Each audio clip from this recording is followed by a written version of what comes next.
This land is your land, and this land is my land. From California to the New York Island, from Redwood Forest to the Gulf Stream waters, this land was made for you and me. When the sun comes shining, then I was strolling, and the wheat fields waving, the dust clouds rolling, the voice coming chanting, and the fog was lifting. This land was made for you and me. All right, well, we were getting started there with one of the most famous American patriotic anthems of the 20th century, This Land Is Your Land by Woody Guthrie. And usually when people are introduced to this song, it's in preschool or kindergarten, and everyone sings along, and it's this great heroic anthem, easy to sing as well. I'm glad some of you were singing along at least. But This Land Is Your Land, like many great American anthems, is not only born in a particular moment, but was born in a moment of engagement with protest politics. So while it is a celebratory song, it's also a song that comes out of what we're going to be talking about today, which is the landscape of the New Deal and the Great Depression, particularly the protest politics that emerged during that era around the labor movement, around mass mobilization, around the social experience of the Great Depression.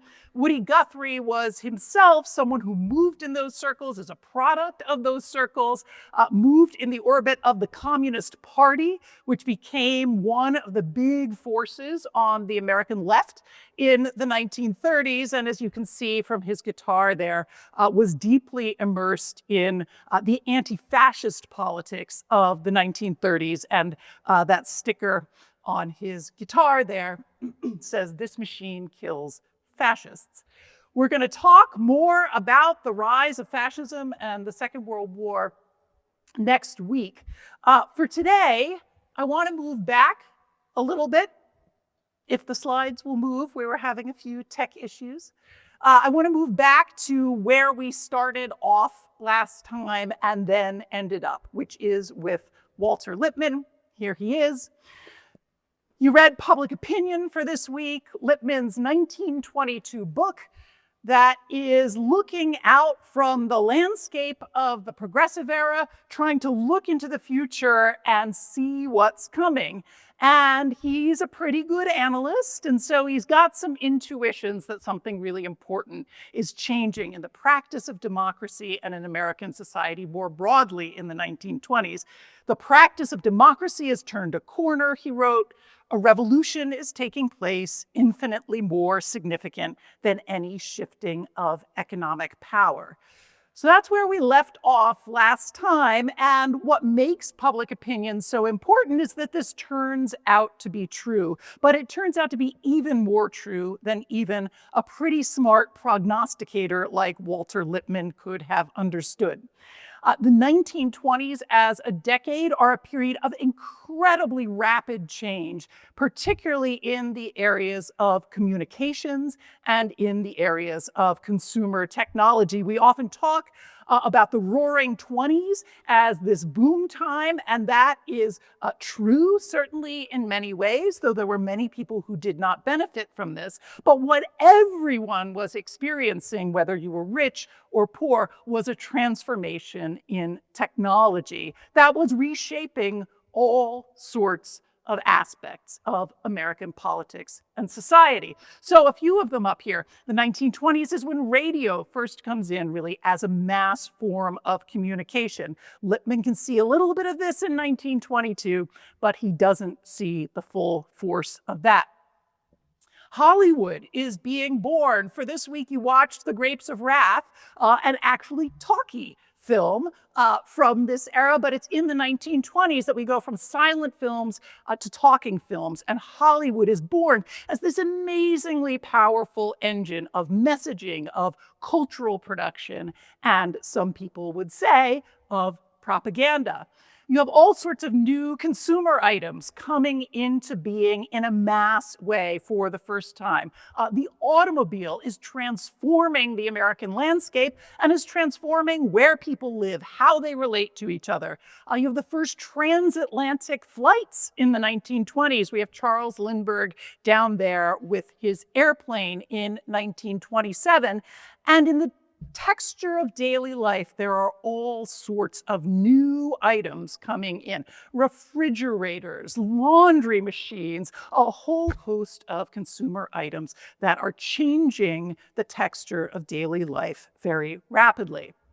Famously, the 1920s is also a boom era for Wall Street, and the stock market takes off in the 1920s, in part because it too is making this transition from being something that was kind of particular to a group of financial and economic elites to being something that's much more of a mass experience. So very few Americans are invested in the stock market, even in the 1920s, but many, many more than at any previous moment in American history. Some of that is because they had been trained by World War I to take out Liberty bonds and to think of themselves not only as citizens, but as investors. And that helps to fuel the speculative, but also very productive stock market boom of the 1920s.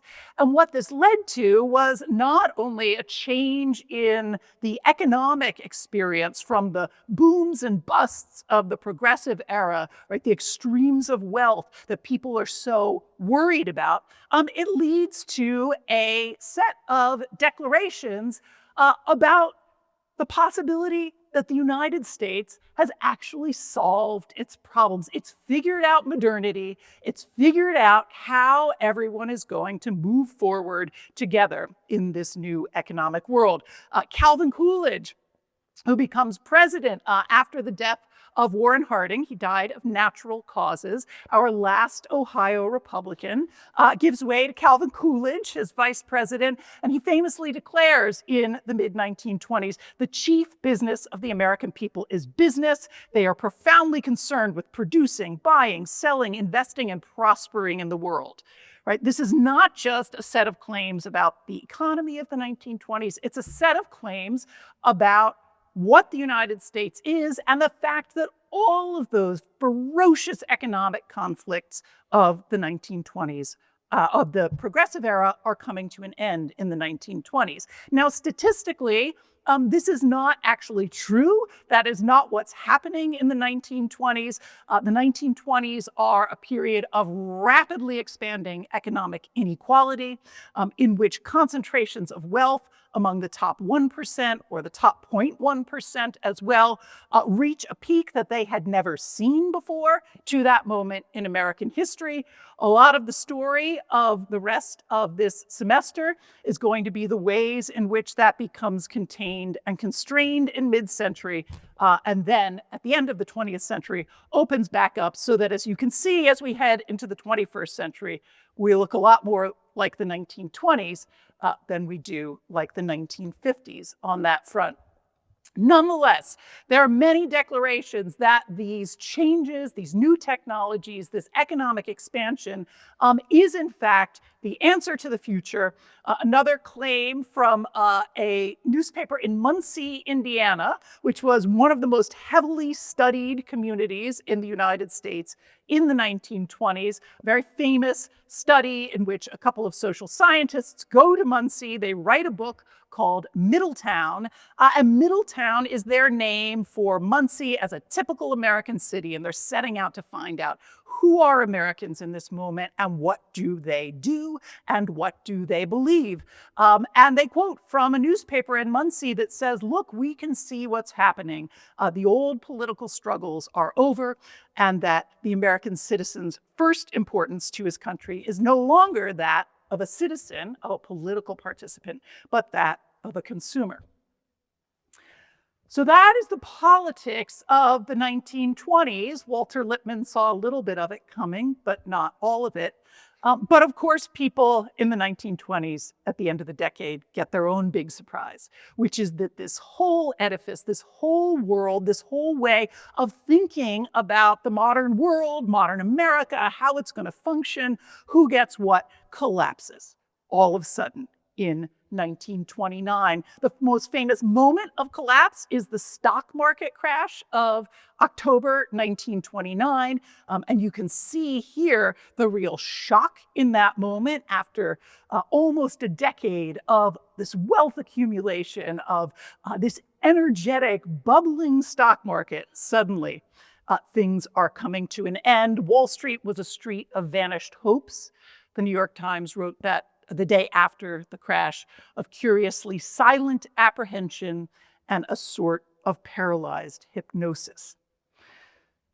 Though we tend to think about the stock market crash as the start of the Great Depression, it's really one node of a series of crises that come together in the late 1920s and early 1930s to make up what comes to be known as the Great Depression.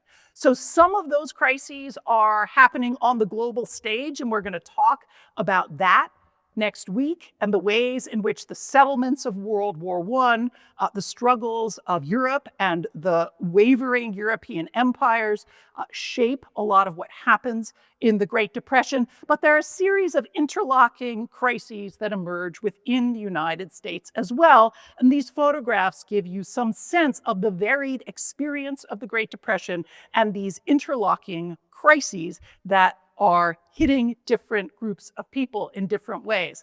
Up there, you can see that there's a banking crisis, right? And this becomes one of the most urgent crises. At the moment that the Great Depression begins, there is no insurance for people who have put their monies into banks. And so when banks start to fail, ordinary Americans lose their life fortunes almost immediately. This is a cascading crisis that goes on from 1929 to 1932 and into 1933, when you're seeing a cascading series of banking failures.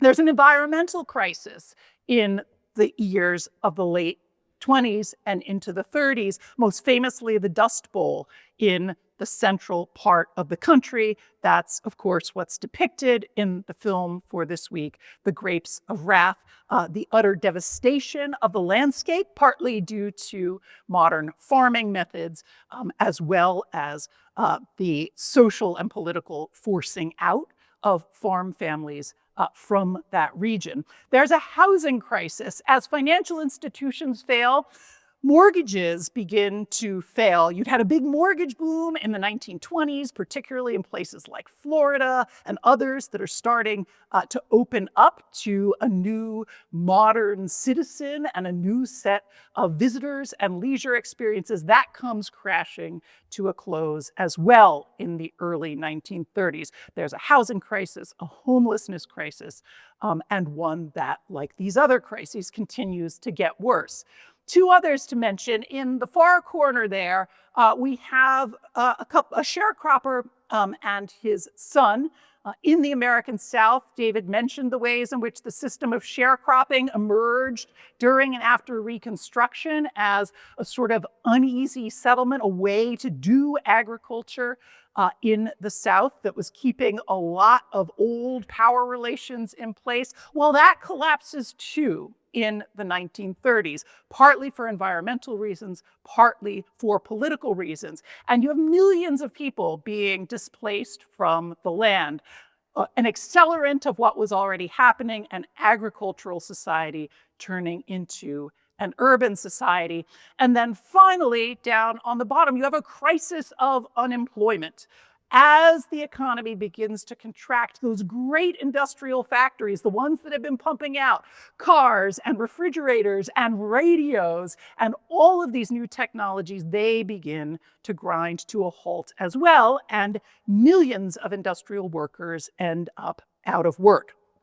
At its peak, the unemployment rate during the Great Depression in 1932 was about 25%. In some cities, New York, Chicago, among industrial workers, the rate got as high as 60, even 70%. So mass unemployment on a scale and with potentially, many people thought, a permanence that hadn't been seen before. And what all of this yields is not only an economic crisis that has all these variations, but it yields a crisis of legitimacy for the people who had said the problems of modernity had been solved, for these ideas about what's going to happen going forward, for the major institutions, big business above all, that had championed themselves as the answer. And of course, for the party that we have talked about as being the dominant force in American politics from the Civil War up to this moment, the Republican Party. This is a moment that upends American politics, it upends political coalitions, and it recreates those parties anew. So in lecture today, we are going to focus on what came next after this story of the 1920s, and in particular at the politics of the New Deal, which are really the central political story of the 1930s.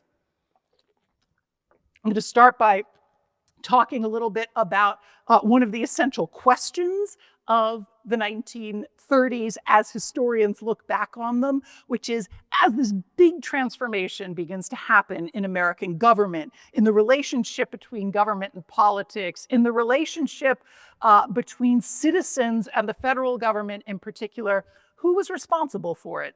Who made that happen? And then we're going to look at a few possible answers. We're going to talk about Franklin Roosevelt and the politics of that moment. We're going to talk a little bit about Congress, because this is a moment when Congress is actually doing stuff. So it's an interesting case study for that reason. And then we are going to look at some of the social mobilizations of that moment, and in particular, the labor movement, which is the great mobilization of the 1930s that really captures something new and different about the New Deal spirit. So when we talk about the New Deal, I suggested that as with progressivism, historians like to debate. What was the New Deal? How do we want to understand it?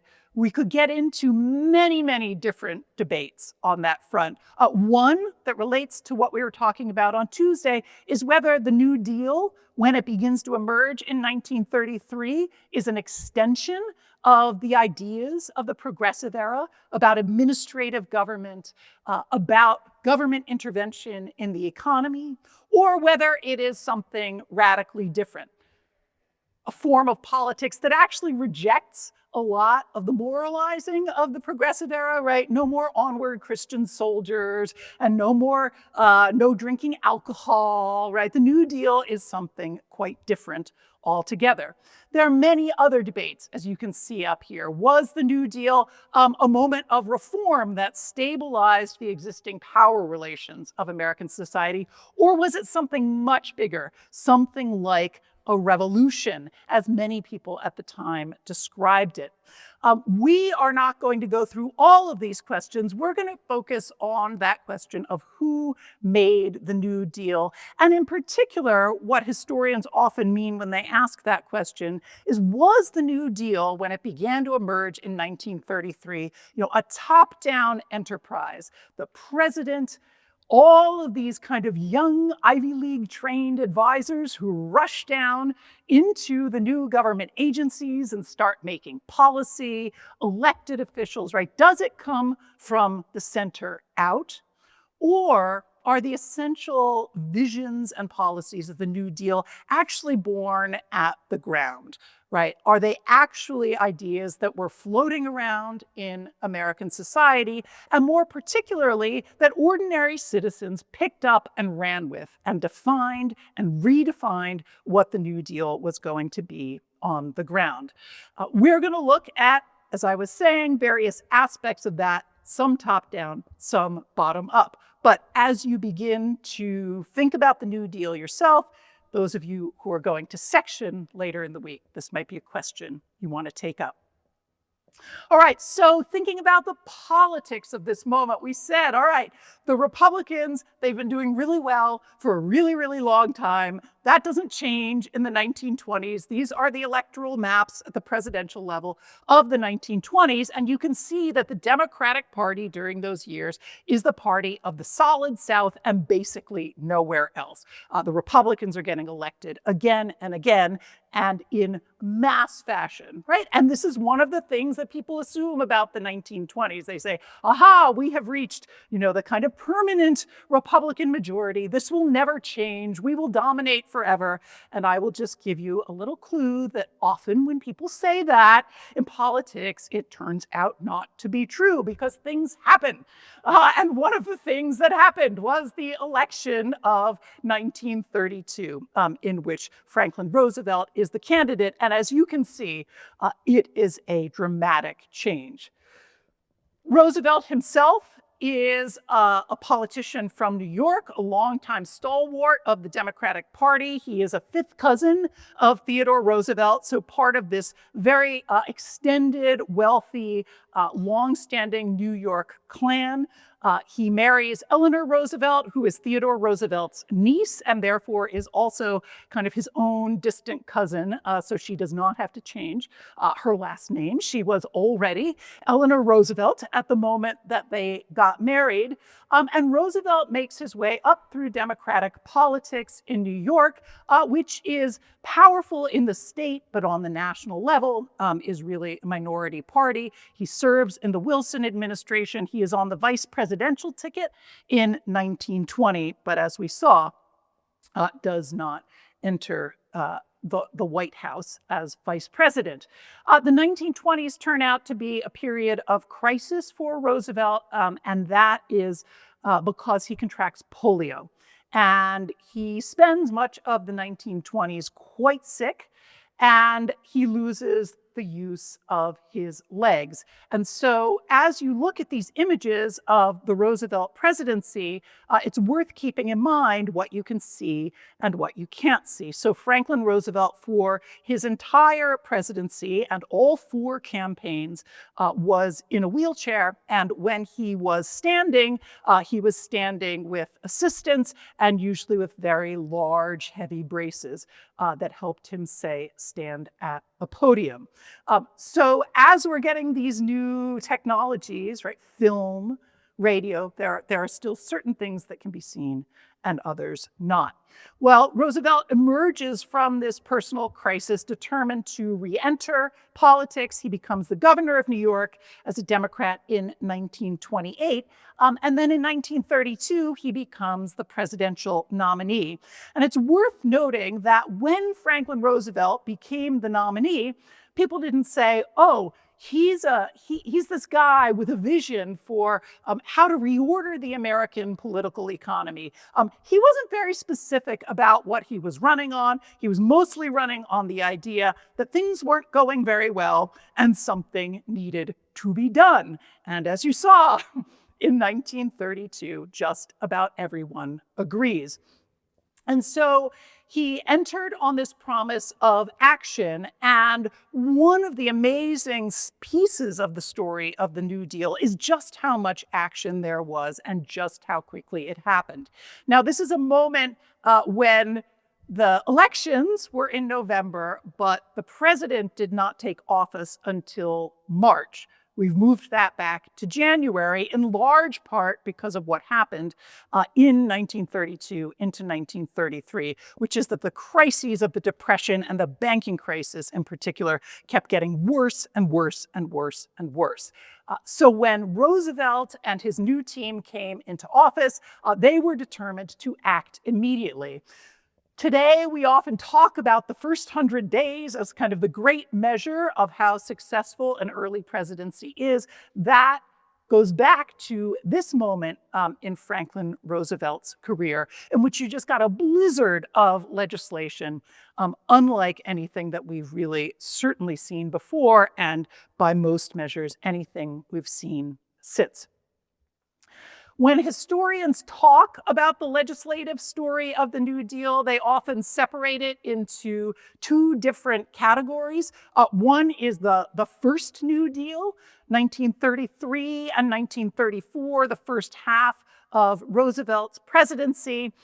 which is often described as a time of experimentation. We had all these crises, people want all of them solved at once. And so they are trying all sorts of new things. Joanne, in her lectures, talked a lot about the founders and the idea that they are just experimenting, trying to figure it out. This is another moment of high experimentation, in part because many people in American society, in the government and outside of it, believe in 1933 that it is possible that the whole system is on the verge of a permanent collapse. That's not only the political system, but the economic system. And so this is partly driven by fear, and then partly driven by a set of ambitions and aspirations, some of which came out of all those big ideas from the progressive era. A couple of important things happen during the first New Deal. The financial and banking system is radically reordered, and we get the invention of many of the institutions that still govern that to some degree in our own moment. The Securities and Exchange Commission, federal deposit insurance, a whole regulatory framework comes into being in an attempt to stabilize the financial system in particular.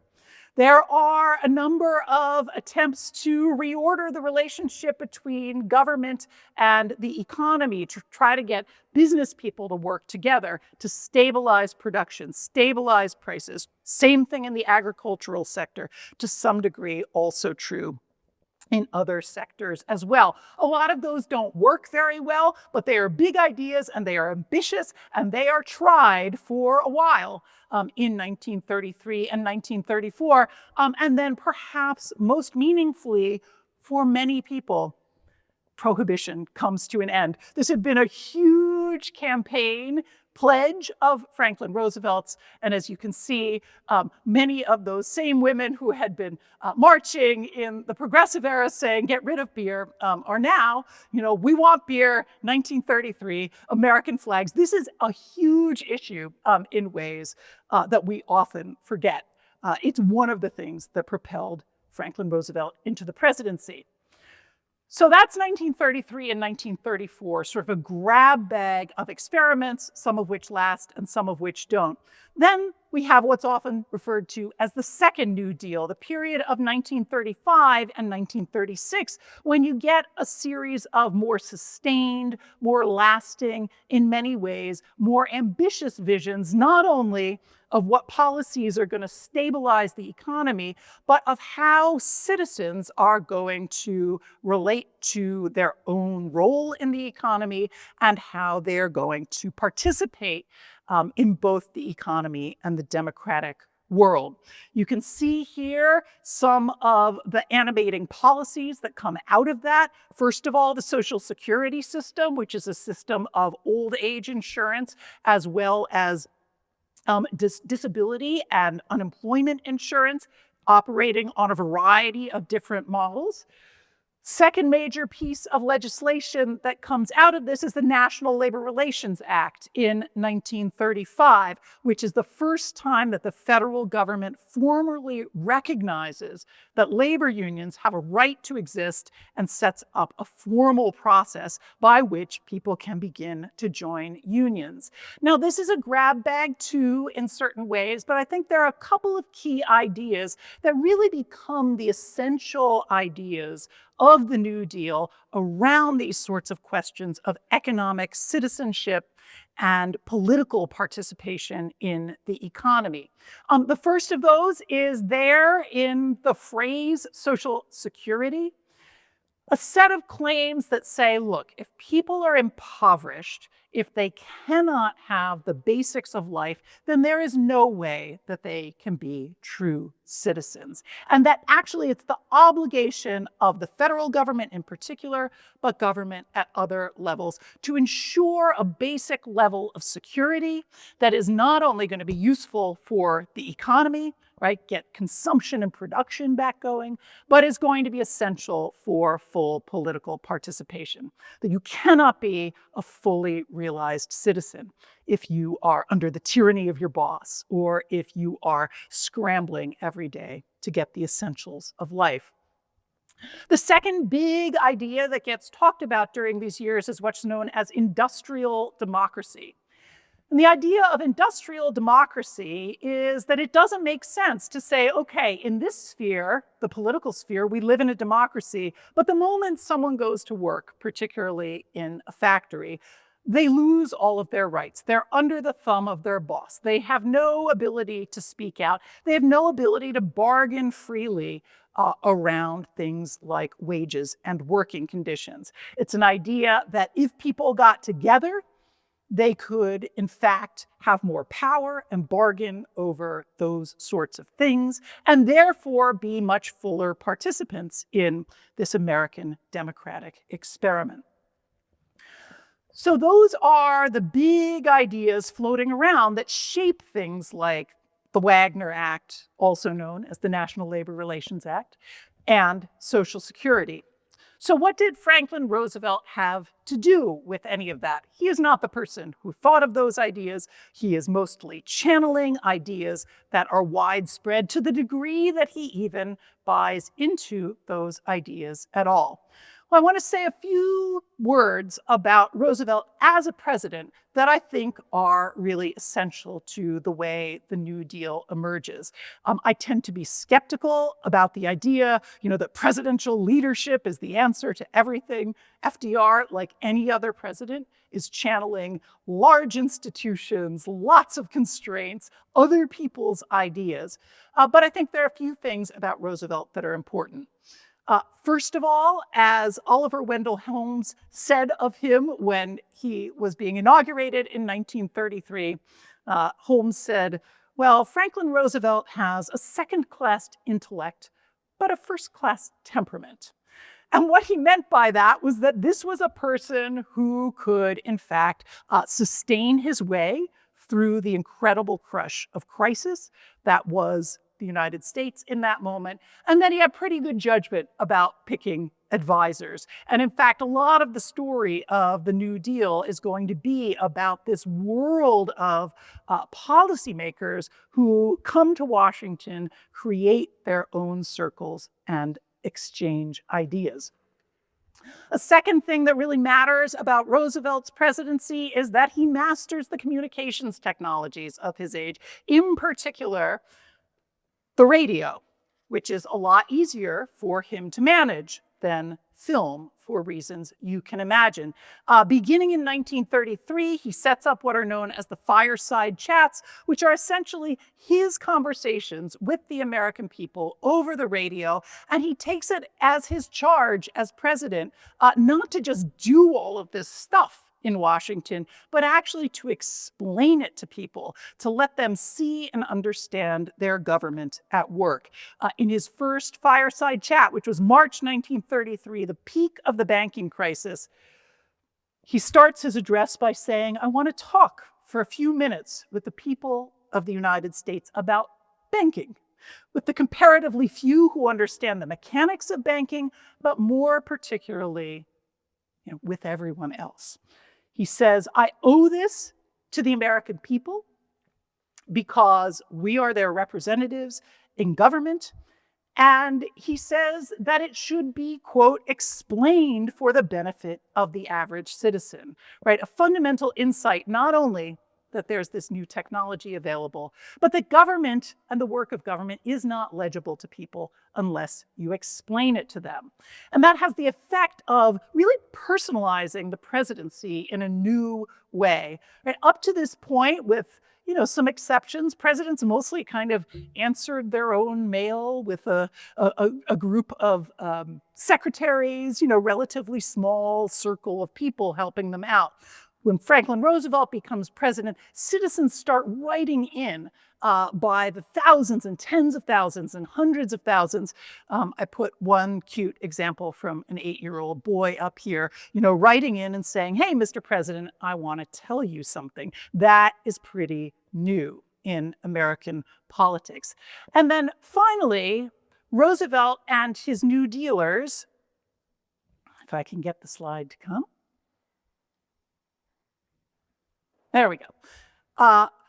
understood that you couldn't just do the things in Washington. You couldn't just explain what you were doing. You had to give ordinary people a way to be involved. And so a lot of the story of the early years of the New Deal is about thinking how ordinary people can get involved, partly because Roosevelt thinks the Depression is partly a psychological problem. People are afraid. They don't believe in the future anymore. And partly because this is a political mobilization, a citizen mobilization. So I want to show you a brief, it's basically a newsreel of a parade that was put on in New York in 1933 upon the passage of the National Recovery Act, which is one of those early big pieces of New Deal legislation. And you can see the ways in which you're not just passing the law, but you're getting all these different groups of people involved and performing their support for the government, for the Democratic Party, and for Roosevelt himself.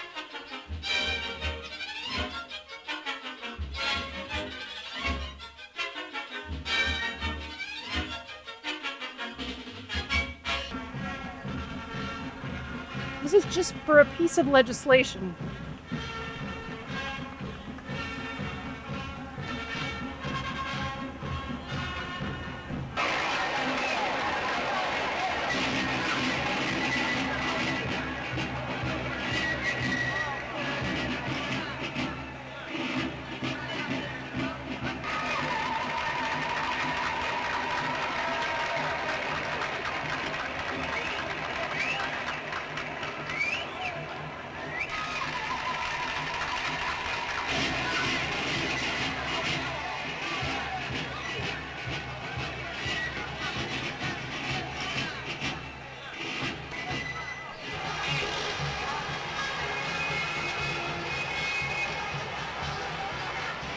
All right, you get a sense of the mass politics of the New Deal and the Depression era, but also of the mass mobilization that's taking place in some ways from the top down and in others from the bottom up. Well, this proves to be a hugely successful political formula. This is the map of the 1936 election. You can see that even Connecticut has now voted for Franklin Roosevelt. It was one of the holdouts in 1932. And I should note that Yale men of the time were quite universally opposed to Franklin Roosevelt and his class politics. The last thing that I will say on this front is that over this period from 1932 into 1936, one of the most interesting things about Roosevelt as a political figure is the ways in which he changed his mind. He learned from being in office, and a lot of people compare him in that sense to Abraham Lincoln and to David's depiction of Abraham Lincoln as someone who came in with one set of ideas, was in a high-pressure, fast-changing, high-stakes situation, and changed his mind. And I just want to play one clip. This is Franklin Roosevelt on the eve of the 1936 election. It is one of the most radical speeches ever made by a sitting president of the United States. I'm going to play a clip of about a minute and a half, then we'll move on to Congress and labor. For nearly 4 years now, you have had an administration which, instead of twirling its thumbs, has rolled up its sleeves.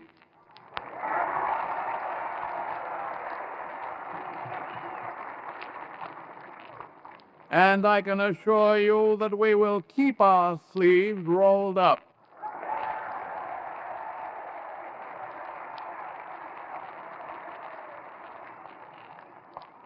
We had to struggle with the old enemies of peace: business and financial monopoly, speculation, reckless banking, class antagonism, sectionalism, war profiteering. They had begun to consider the government of the United States as a mere appendage to their own affairs.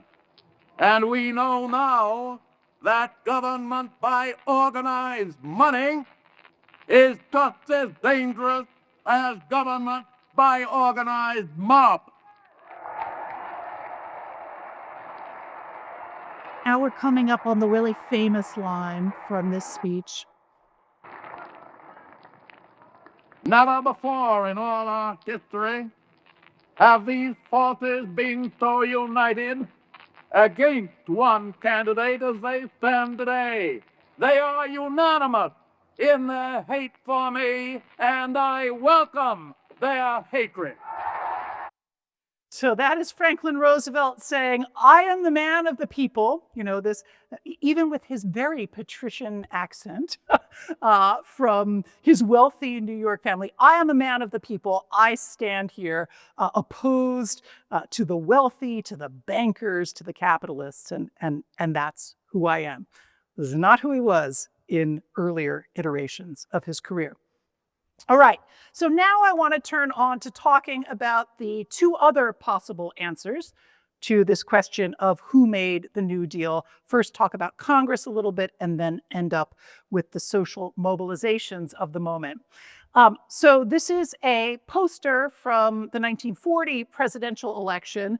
And if you look at all of those pieces of legislation that are being claimed and identified as being central to the New Deal, they have one thing in common, which is that they are all pieces of legislation. And that means that the Congress of the United States passed all of those pieces of legislation and passed them very rapidly. So one of the questions and paradoxes of the New Deal is, first of all, how did that happen, right? How did Congress decide to act quite as rapidly as it did? But also, why did Congress vote to pass all of this legislation, which actually gave lots and lots of power to the executive branch? Well, part of the reason for that, and maybe most of the reason for that, is this, that not only did the 1932, 1934, 1936 elections produce a huge landslide for Roosevelt, it produced massive majorities for the Democratic Party in both the House and the Senate. And so when you look at American history, if you see these periods of intense legislative activity, it is almost always when you've got huge majorities for one party in the House, the radical Republicans at an earlier moment, in a later moment, the Great Society. Well, here we're seeing it with the New Deal Democratic Party. And so Congress is engaged in Roosevelt's agenda, but it is also a split Democratic Party during these years, and this becomes quite consequential later on. The Democratic Party, as we saw, is the party of the Solid South, and those are some of the major power brokers in Congress during these years. Relatively conservative Southern Democrats who believe in the Democratic Party, who believe in certain parts of the economic agenda of the New Deal, but who are deeply conservative in other ways and particularly interested in protecting Jim Crow. Now, this makes for a very awkward and interesting coalition, right? The coalition of the Democratic Party by 1936 consists of a bunch of different groups. So you have all of these ambitious liberals, the former progressives who are now flooding into the Democratic Party. You have the Solid South, which tends to be quite conservative and which for the most part does not include Black voters. But for many generations, or at least many decades at this point, you've also had Black voters moving up to the north, beginning to exercise their voting rights, and they too enter the Democratic coalition during these years. And then finally, you have industrial workers who are usually concentrated in major cities, but who are also essential parts of that New Deal coalition. Now, that's a big proportion of the American public, but you can see the ways in which that is already creating some tensions that's ultimately going to split this coalition apart. So when we say that Congress made the New Deal, that means This is happening through legislation. Congress is acting, but it also means that these conservative Southern congressmen are quite deliberately containing what it is that some of this New Deal legislation will do by insisting that it be administered locally so that it will conform to local Jim Crow practices, by insisting on certain exclusions from things like Social Security, agricultural workers, domestic workers, in part places where Black workers are concentrated. So the New Deal builds this new edifice, but it is constrained in a variety of ways as well, a lot of which have to do with Congress. Ultimately, these tensions between the Democratic coalition and Franklin Roosevelt, tensions within the Democratic coalition, come to a head in a series of battles between Congress and the presidency that helped to bring that period of incredible activity to an end. Some of them are battles over the changing power dynamics between Congress and all of these new administrative agencies that are being created. Others are political challenges over things like the expansion of the Supreme Court. It comes to a head in 1938 when Franklin Roosevelt actually goes on the road. You can see he's traveling the country by train to primary the Southern Democrats in his own party, going around saying, kick these guys out, you're the one-party South, and bring in more progressive and liberal legislators. He loses that battle. Those Southerners end up going back to Washington, and in many ways, the New Deal becomes quite constrained over that moment. So when we talk about Congress's role, it is both as an engine of legislation and as a constraint on some of the ambitions of the executive branch. All right, now I want to finish up by just saying a few words about the social mobilizations of the New Deal, because in many ways, this is the most interesting and exciting and really mass piece of the story of the era's politics. There are lots of different mobilizations that happen, and those of you who have not written your archival project again and want to explore these questions have a lot of places you can go. This is a photo of Richard Wright, one of the most influential Black writers of the 1930s, who came of age as a writer in the orbit of the Communist Party, the labor movement, the civil rights organizing that's happening on the left during these years. So his papers are here at Yale. Great way to explore that. Up there, we have a New Deal official named Harold Ickes meeting with some representatives of American Indian tribes.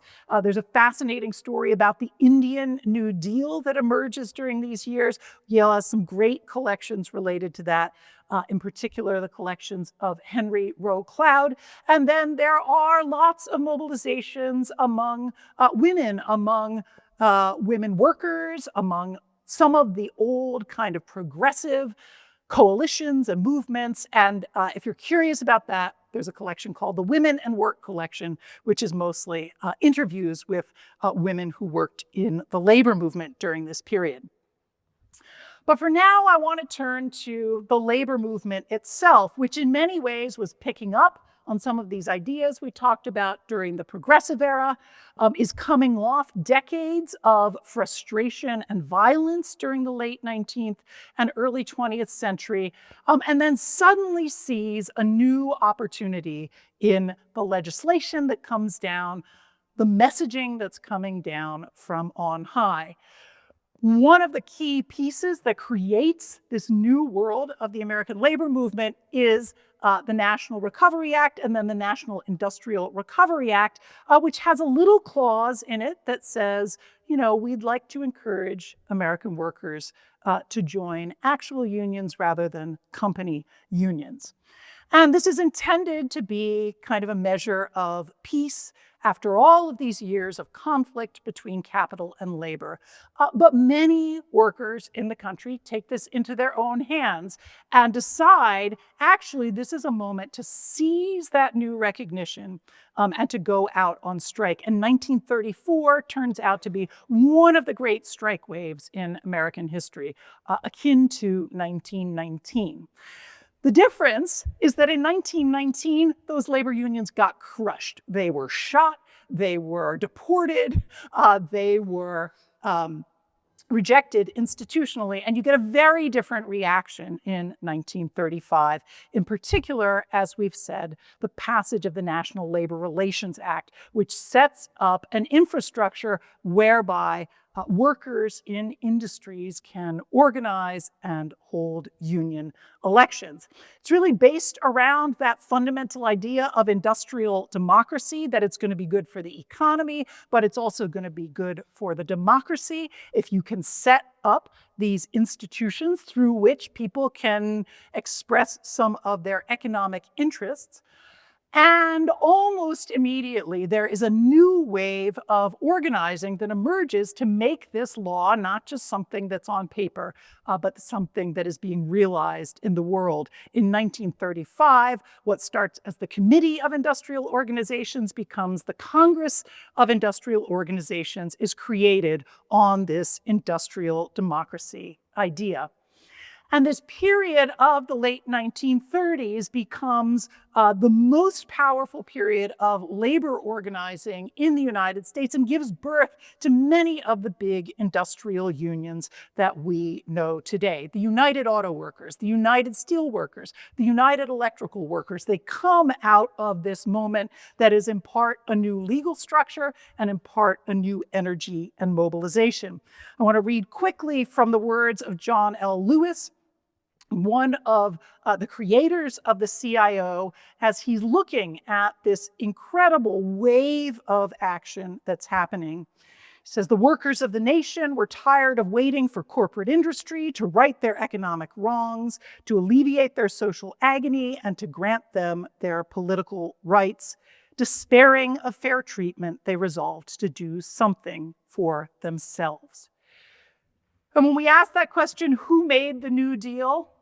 That's the essence of the bottom-up answer, that these would have been pieces of legislation until ordinary citizens, sometimes in unions, sometimes in other movements, took hold of them and made them real. This is a photo of probably the most famous strike of the 1930s, the sit-down strike at General Motors in Flint, Michigan, which helped give birth to the UAW. I have it up here not only because it was an important strike. You could see they've occupied the factories. They're sitting it out. The assembly line has stopped. One of the key imaginative and actual strikes of the period is also David Blight's hometown, and his grandfather claims to have been in the sit-down strike, and we think that that is probably, in fact, true. And if you go to Flint, Michigan now, as I did on my road trips, you can see this memorial to the sit-down strike that is trying to capture that moment in the factories. So it's not just in industry, it's in other parts of the American economy as well. I said the steel workers. I thought you would appreciate that photo up there, which you might recognize. If you can't see it, those ladies in their nice fur coats are saying strike. Yale University employees organizing through the CIO, also somewhat successful and less successful there. So I want to finish off by saying that all of this is the context for the film that you watched this week, which is The Grapes of Wrath. The Grapes of Wrath is one of these key pieces of New Deal culture. John Steinbeck is someone who comes out of this world of ferment and organizing. It's trying to capture the social experience and the social dislocation of these years. Comes out in 1939, the book comes out in 1939, and the film comes out in 1940. And it really, in some ways, sums up the dynamics of the New Deal and this period of the 1930s. But as with Walter Lippmann, John Steinbeck and many other people don't see what's ahead on the horizon, which is that World War II is breaking out in Europe. It's going to come to consume and transform many parts of the world and to change the United States as well. That's where we're headed next week. Thank you.